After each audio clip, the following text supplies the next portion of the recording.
Good morning mga idol. Bagong araw, panibagong blessing. Meron ngang huli tayong malaking kulambutan ngayon.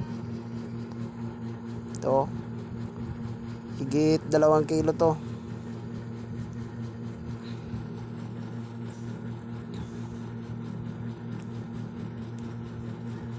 Daming blessing na naman. Paldo na naman tayo nito. Pambigas-bigas na naman.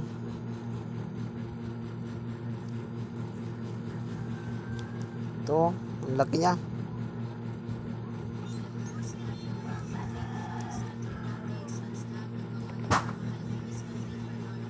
Ito, at meron pang kugita. Laking kugita. Nasa 2 kilohin din to. Ito pa, merong turutot. Ito, turutot na isda. Tawag niyan dito. Ang laki ng kugita.